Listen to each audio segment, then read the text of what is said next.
Sebelum masuk ke materi, izinkan saya memperkenalkan diri. Nama saya Pranata Guru Singa, NIM 6231210009. Saya dari kelas IKOR B Tambuk 2023. Di sini saya akan memenuhi tugas ujian akhir semester Biomekanika Olahraga yang berjudul Hoki Indoor. Permainan hoki indoor atau hoki ruangan adalah permainan yang diadopsi dari permainan field hoki atau hoki lapangan.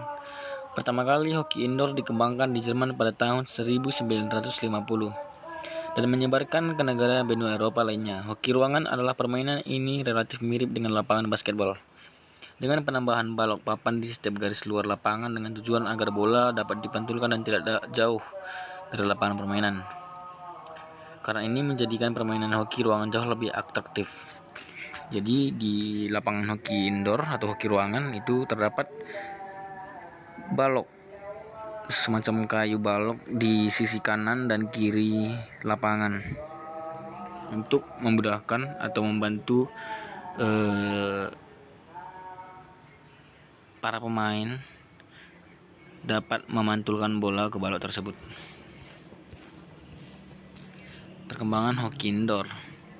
Permainan hoki merupakan permainan yang sangat populer di negara Eropa, seperti Jerman, Belgia, Belanda, dan Inggris. Di Sulawesi Selatan, permainan ini masih sangat minim diketahui oleh masyarakat, khususnya bagi pelajar. Bukan hanya di Sulawesi Selatan, di beberapa daerah juga masih minim mengenal hoki ruangan, dikarenakan hoki ruangan kurang populer pada beberapa daerah Indonesia. Biarpun begitu, kompetisi permainan hoki di Indonesia sudah semakin banyak dilaksanakan, baik tingkat pelajar, mahasiswa, dan masyarakat umum, tetapi itu terbatas pada beberapa provinsi, khususnya di Pulau Jawa. Di Pulau Jawa adalah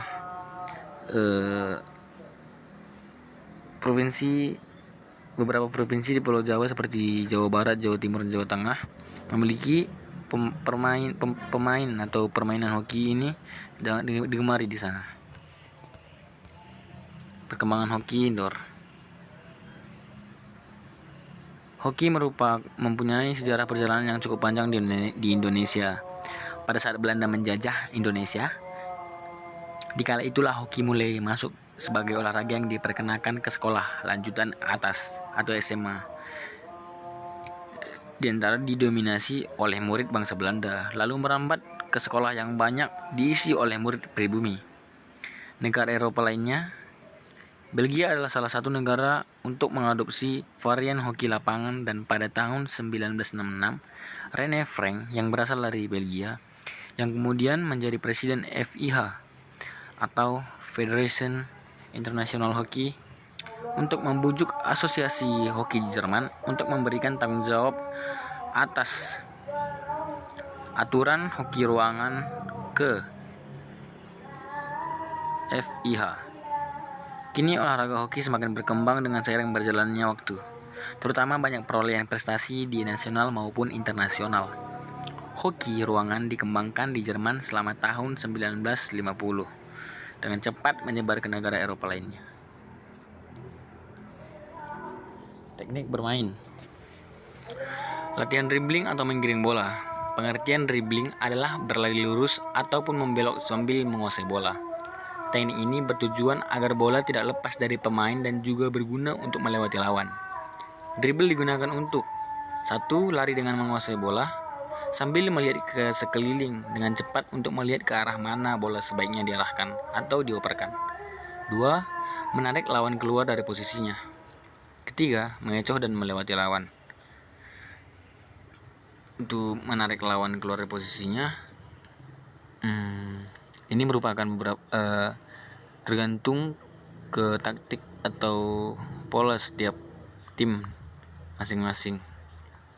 Selanjutnya, mendapatkan ruang gerak untuk melakukan operan tembakan dribble itu sendiri terdiri dari 3 cara, yaitu long dribble, close dribble, Indian dribble. Nah, itu adalah 3 teknik dribble di hoki, baik di hoki ruangan ataupun hoki lapangan, baik hoki indoor ataupun hoki outdoor. Hoki indoor cenderung menggunakan dribble Yang kedua yaitu close the dribble, karena sangat membantu bagi pemain untuk menutupi dari pengambilan bola dari lawan. Teknik permainan. Ada beberapa teknik permainan seperti shooting dan passing. Shooting adalah teknik yang digunakan untuk mencetak skor dengan cara mengarahkan bola ke arah gawang lawan dengan kecepatan yang tinggi atau keras. Jadi shooting sama saja ya seperti sepak bola atau futsal dan beberapa olahraga lainnya, dimana akan mengarahkan bola ke gawang dengan kecepatan yang tinggi atau keras. Passing adalah teknik yang digunakan untuk mengoper bola kepada rekan satu tim. Ya, passing juga sama seperti olahraga lainnya, untuk membagi bola atau mengoper bola ke kawan agar mendapatkan ruang yang lebih lebar lagi. Lanjut, latihan. Ada beberapa latihan untuk teknik-teknik tersebut agar semakin mumpuni, yaitu kekuatan bisa berupa gym, push up, sit up, squat, dan lainnya. Untuk kecepatan ada sack dan sprint. Daya tahan ada interval, parlap, dan long run. Untuk gym memiliki peran penting untuk menambah ketahanan otot tulang untuk memantapkan kualitas passing dan shooting. Jadi ada beberapa gerakan latihan di gym dan bisa langsung dipandu oleh personal trainer di sana nanti. Beberapanya ada bench press, shoulder press, dan banyak lagi gerakan lainnya.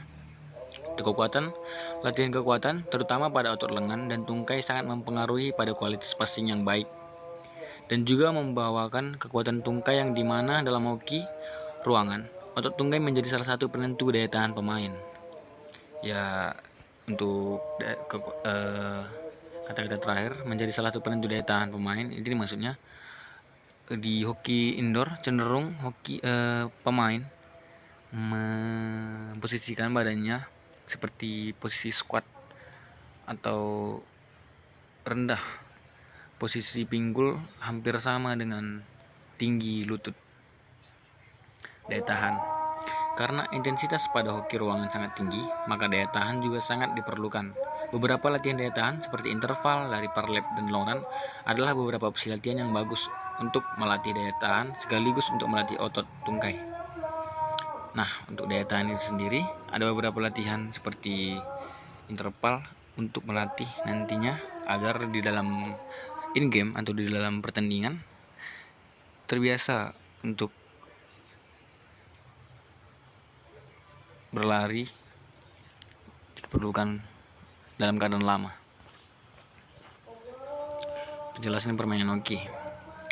Cara melakukan dribble. Posisi kaki dalam posisi lari yang normal, akan tetapi siap untuk meliukkan badan ke samping dan ke kiri.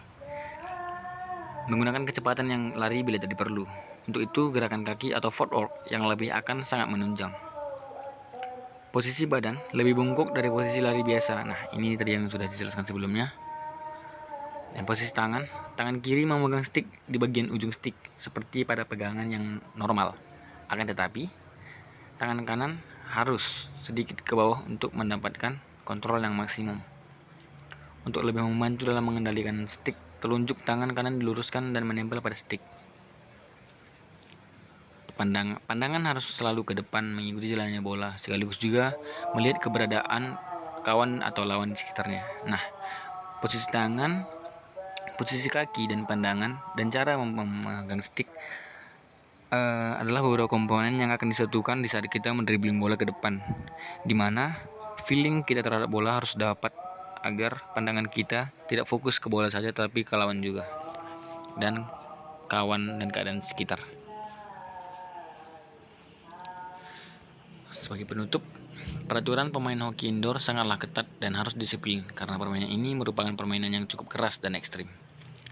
Nah, ada beberapa kasus ya di mana salah satu pemain mengayunkan sticknya ke arah wasit karena tidak terima. akan keputusan wasit. Nah, jadi alasan saya tidak memasukkan studi kasus tersebut agar untuk menjaga privasi dari provinsi atau pemain individu tersebut, dan pemain tersebut sudah di blacklist ya, tidak boleh bermain hoki seumur hidup di Indonesia maupun di luar negeri. Kita lanjut. Peraturan yang akan dibahas antara lain lapangan permainan, komposisi pemain, kapten tim, pakaian pemain, dan perlengkapan pemain. Nah, dalam hoki, pakaian pemain dan perlengkapan pemain sangat diperlukan sampai ke bagian terkecil seperti kaos kaki, lengan baju, dan pakaian baju atas dan bawah.